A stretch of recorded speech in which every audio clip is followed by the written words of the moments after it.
Selamat pagi adik-adik semuanya. Selamat hari Natal. Puji Tuhan kalau pada pagi hari ini kita bertemu kembali dalam ibadah kelas pra-remaja hari Minggu tanggal 20 Desember 2020. Adik-adik, apakah kalian merasakan sukacita Natal? Berharap meskipun kita ada di rumah, kita merayakan Natal di rumah, kita tetap tidak kehilangan sukacita Natal kita. Sebelum memulai ibadah, Rosa mengajak kalian semua, kita berdoa bersama-sama.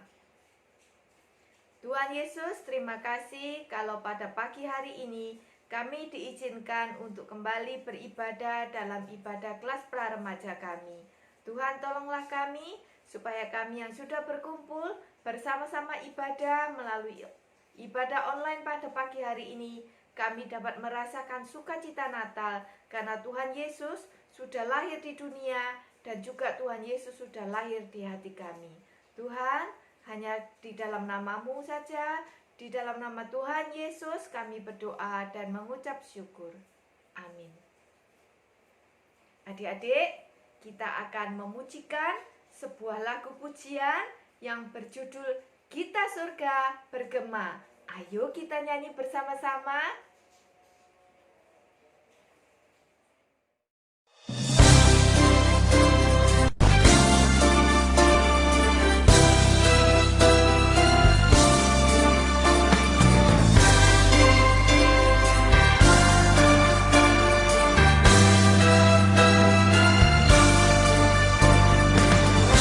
Gita surga bergema, lahir Raja mulia.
sebelum mendengarkan firman Tuhan, mari kita berdoa memohon pertolongan Roh Kudus. Bapa di surga, terima kasih kalau pada pagi hari ini kami boleh belajar akan kebenaran firman-Mu.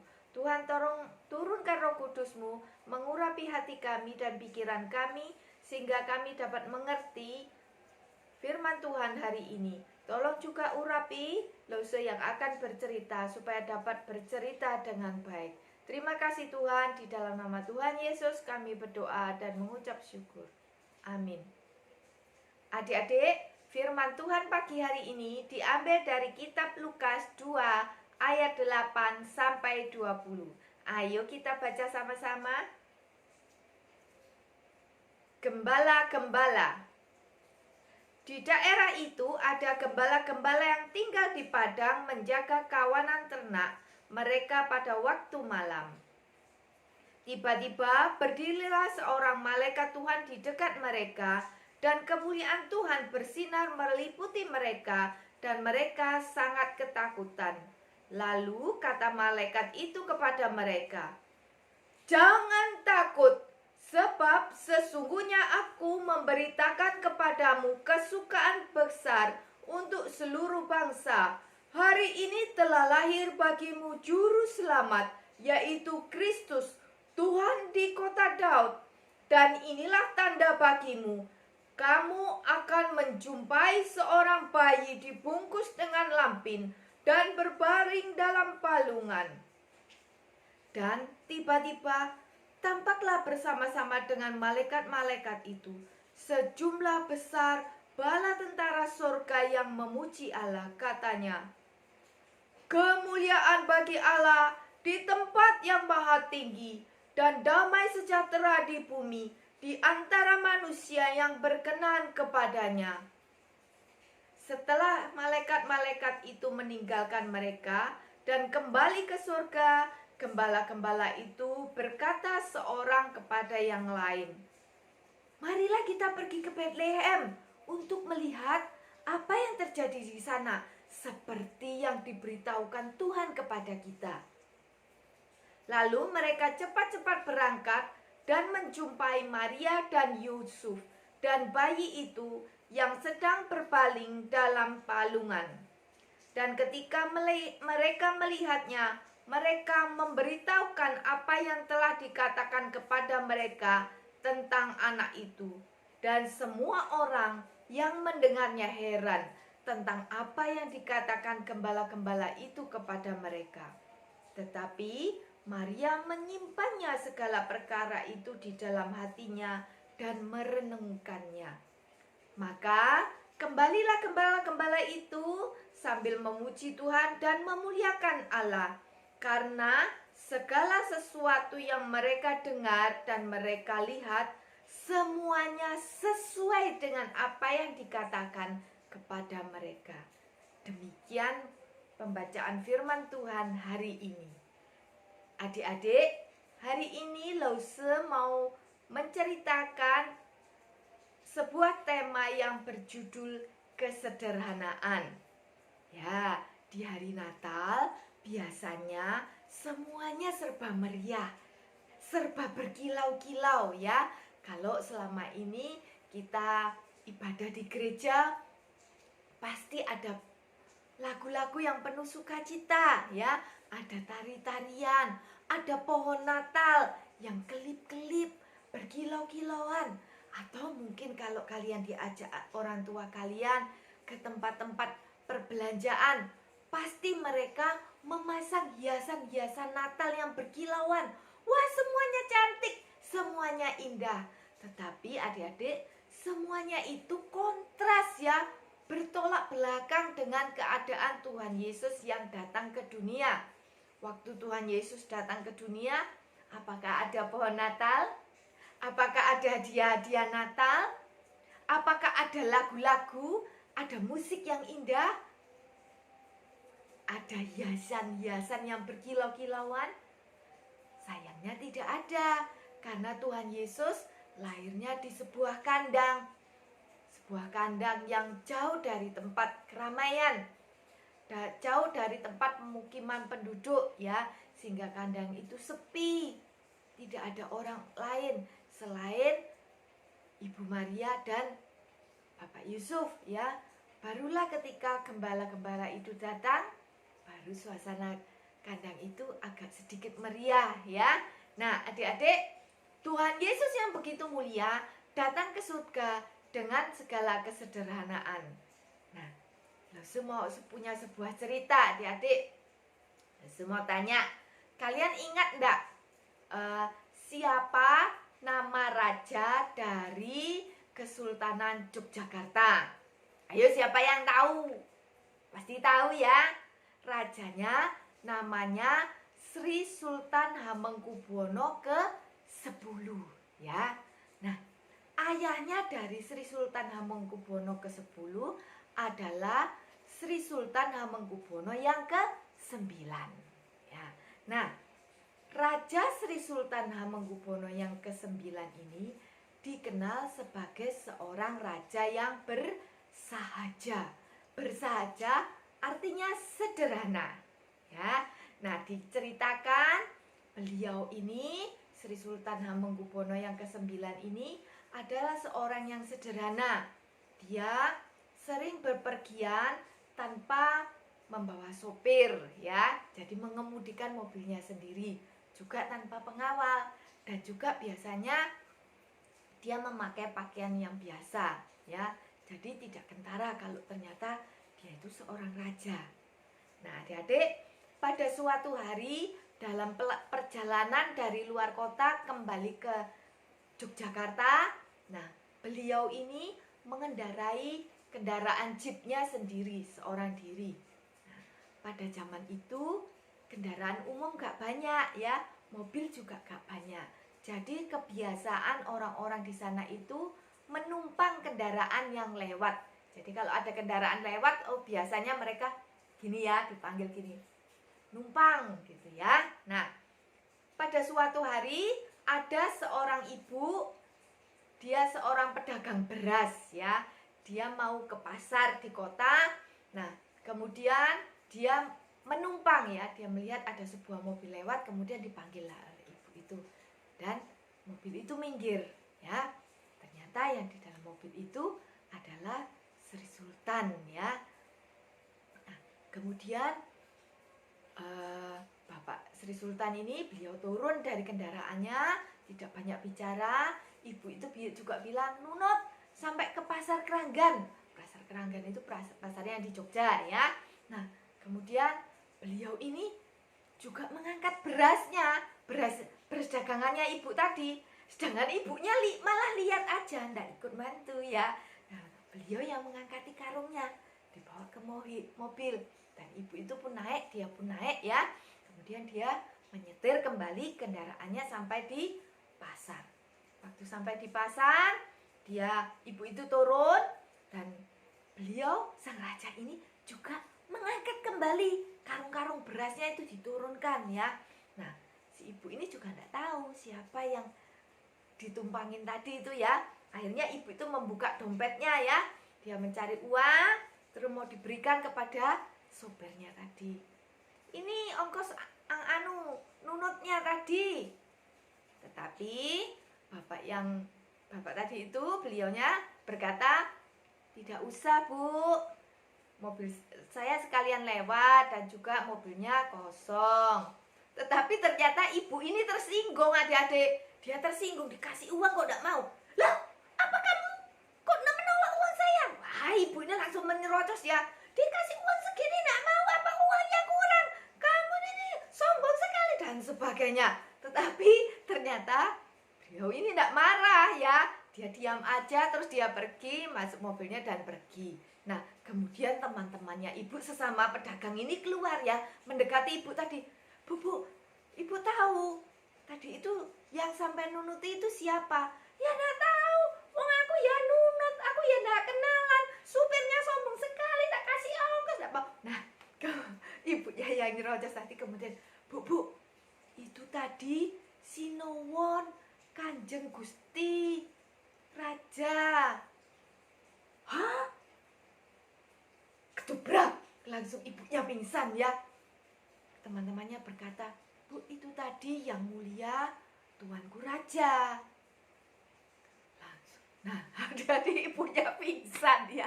Nah, adik-adik, Raja Kesultanan Yogyakarta Sri Sultan Hamengkubuwono ke-9 adalah terkenal sebagai seorang raja yang bersahaja ya. Nah, adik-adik, kesederhanaan itu memang kadang tidak dihargai ya. Dianggap supir, nggak mau dikasih ongkos, masih dimarahi, katanya sombong ya. Nah, adik-adik, dari perikop yang kita baca tadi, kita membaca tentang para gembala ya, para gembala. Nah, adik-adik, gembala yang diceritakan di sini adalah pekerja ya. Yang namanya gembala zaman dahulu itu adalah pekerja ya. Domba-dombanya itu bukan punyanya dia. Dia adalah orang upahan buruh ya. Nah, dombanya itu punyanya majikannya. Dan biasanya upahnya itu nggak banyak ya. Mungkin kalau sekarang ya seperti upah UMR begitu ya. Jadi uang yang didapatkan itu adalah cukup untuk makan sehari-hari. Nah, adik-adik, pada zaman dahulu yang namanya gembala itu kalau namanya bosnya itu milih gembala ya, pegawainya untuk menjaga dombanya, gembalanya itu harus dipilih orang yang badannya kuat, penuh tanggung jawab, pemberani ya, jujur ya. Nah, kenapa kok dipilih begitu? Badannya kuat. Karena pada waktu menggembalakan domba-dombanya itu kebanyakan mereka itu menggembalakan bukan seperti yang kita kalau di sini orang lihat menggembalakan domba, kambing ya.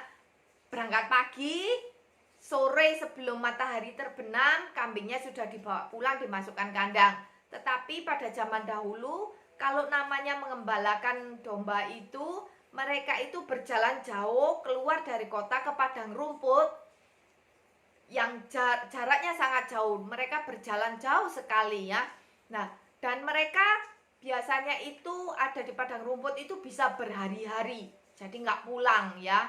Jadi dari padang rumput yang ini dombanya dibawa ke sini makan rumput, nanti dombanya diajak ke sungai yang airnya bening, yang arusnya tidak deras ya, supaya dombanya bisa minum. Kemudian jalan lagi ke padang rumput yang berikutnya, yang rumputnya segar-segar, hijau-hijau.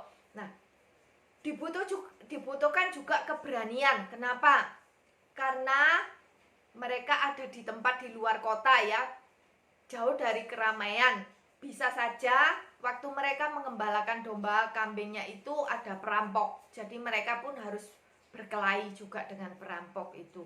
Dan tidak jarang mereka juga harus berkelahi dengan binatang buas ya, seperti singa, beruang ya, yang hendak memangsa domba-dombanya itu. Jadi gembala itu harus pemberani ya.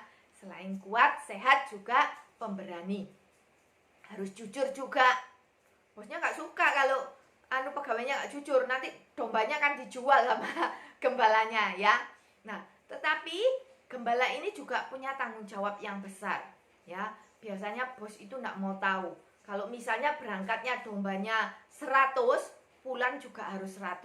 Gak peduli kalau misalnya dimakan singa atau diterkam beruang, dia nggak peduli. Atau dirampok juga dia nggak peduli. Kalau berangkat 100, pulang juga harus 100. Kalau kurang, gembalanya yang harus nempui, potong bayaran ya, potong gajiannya. Nah, adik-adik, begitu besarnya tanggung jawab gembala ya. Resikonya sangat besar. Tetapi kenyataannya gembala tetap dianggap sebagai orang yang rendahan. Mereka dianggap sebagai golongan yang disepelekan ya, tidak dianggap. Mereka dianggap orang miskin ya. Memang kenyataannya banyak sekali gembala-gembala itu yang tidak memiliki pendidikan ya.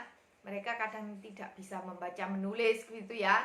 Nah, adik-adik, pekerjaan yang sulit dengan tanggung jawab yang besar, tetapi dengan gaji yang kecil, masih dianggap rendah, disepelekan. Kira-kira itu suatu keadaan enak atau tidak? Jelas tidak ya, kita juga nggak mau. Dan juga nggak berharap adik-adik punya masa depan yang seperti itu ya. Menjadi orang yang bayarannya kecil, tanggung jawabnya besar, tapi direndahkan ya. Semoga tidak. Nah adik-adik, tetapi kenyataannya Allah Bapa di surga itu justru memilih orang yang seperti itu untuk menerima kabar kelahiran Tuhan Yesus yang pertama ya. Yang pertama itu justru gembala, bukan orang Majus ya. Nah, sebetulnya dalam kitab suci itu antara orang Majus dan gembala itu tidak datang secara bersamaan ya. Mereka ada jeda waktu yang cukup panjang ya. Jadi kalau ada gambar hari Natal, ada gembala dan ada orang Majus, itu sebetulnya cuman sekedar ilustrasi ya. Kalau dari runtutan waktunya salah ya. Kalau gembala berarti Tuhan Yesus sama gembala tok ya. Kalau orang Majus ya Tuhan Yesus, bayi Yesus sama orang Majus. Nah adik-adik, gembala yang disepelekan itu yang dipilih oleh Tuhan untuk menerima kabar sukacita. Bahkan kabar sukacitanya itu cukup meriah ya, sampai diperlukan malaikat turun dari surga. Malaikat menyanyikan kidung puji-pujian. Bukan satu orang, dua malaikat, tetapi banyak sekali dituliskan, banyak bala tentara surga menyanyikan puji-pujian ya. Nah adik-adik, itu adalah suatu kehormatan bagi para gembala itu. Mereka hidupnya mungkin sederhana, mereka hidupnya disepelekan, mereka tidak hidup dalam kemewahan, tetapi mereka adalah orang yang dipilih oleh Tuhan untuk menerima kabar sukacita yang pertama ya. Adik-adik, apakah setelah menerima kabar sukacita ini gembala itu langsung hidupnya berubah? Adik-adik, coba kalian lihat di kitab Lukas tadi ya. Kitab Lukas 2 ayat 20. Maka kembalilah gembala-gembala itu sambil memuji dan memuliakan Allah, karena segala sesuatu yang mereka dengar dan mereka lihat semuanya sesuai dengan apa yang dikatakan kepada mereka. Jadi artinya gembala-gembala itu setelah mendapat berita kabar sukacita, mereka pergi melihat bayi Yesus, mereka merasakan sukacita ya, mereka merasakan gembira ya. Nah, tetapi setelah itu mereka kembalinya jadi apa? Apa langsung jadi bosnya gembala? Tidak ya. Mereka tetap menjadi gembala. Mereka tetap menjadi gembala yang dengan gaji yang sedikit ya. Tetapi yang menjadi perubahan adalah mereka kembali bekerja dengan hati yang penuh sukacita ya. Nah, dalam kitab Lukas mencatat bahwa para gembala itu yang pertama mereka mendapatkan sukacita itu karena mereka sudah membuktikan sendiri kebenaran berita surga yang disampaikan kepada mereka ya. Yang pertama mereka bergembira karena sudah membuktikan sendiri tentang kabar yang mereka terima, bahwa kabar itu benar-benar terjadi ya. Yang kedua, mereka memuji dan memuliakan Allah untuk kesetiaannya pada janjinya. Nah adik-adik, gembala-gembala ini tentu juga tahu ya, mereka juga ingat akan ajaran-ajaran yang bahwa Tuhan berjanji ketika manusia jatuh ke dalam dosa, Allah menjanjikan seorang penolong ya. Mereka para gembala ini sudah membuktikan dengan mata mereka sendiri, melihat bahwa inilah orang yang dijanjikan oleh Allah untuk mengampuni dosa-dosa mereka. Hal yang ketiga, mereka para gembala ini kembali lagi dalam kehidupan konkret mereka sebagai pekerjaan mereka sebagai gembala yang keras dan kejam, yang penuh tanggung jawab, penuh tantangan, tetapi dengan semangat baru dan dengan penuh sukacita. Adik-adik, itulah hal-hal menggembirakan yang diterima oleh gembala itu. Walaupun mungkin mereka tetap, ya pasti ya, mereka tetap jadi gembala, tidak berubah ya. Bukan tiba-tiba setelah melihat bayi Yesus dan menerima kabar sukacita mereka jadi bos. Ya tetap tidak ya, mereka tetap menjadi gembala. Nah adik-adik, dalam kehidupan kita pun ya, Tuhan tidak pernah meremehkan orang yang rendah. Sebaliknya, Ia meninggikan orang yang rendah. Apa yang diremehkan manusia justru ditinggikan oleh Tuhan. Dengan demikian, sebaiknya kita juga menghindari untuk merendahkan orang lain ya. Adik-adik, mungkin dalam kehidupan kita mungkin ada teman-teman kita yang mungkin orang tuanya penghasilannya tidak banyak, sehingga mungkin teman kita kekurangan hidupnya atau hidupnya pas-pasan ya. Mungkin dia tidak punya sepatu sekolah yang bagus, nggak punya alat-alat tulis yang bagus ya. Alat tulisnya sekedar bisa untuk buat menulis ya. Nah, pakaian dan sepatu, tas juga mungkin sekedar bisa dipakai, bukan yang bagus, bukan yang mewah. Tetapi kita juga tidak boleh merendahkan mereka ya. Karena meskipun mereka rendah, mereka juga tetap menerima kabar sukacita daripada Tuhan. Dan ketika Tuhan menghendaki, Tuhan pun bisa meninggikan orang yang dianggap rendah oleh manusia. Mungkin juga ada adik-adik yang di rumah ada asisten rumah tangganya ya. Kita juga tidak boleh menganggap mereka rendah ya.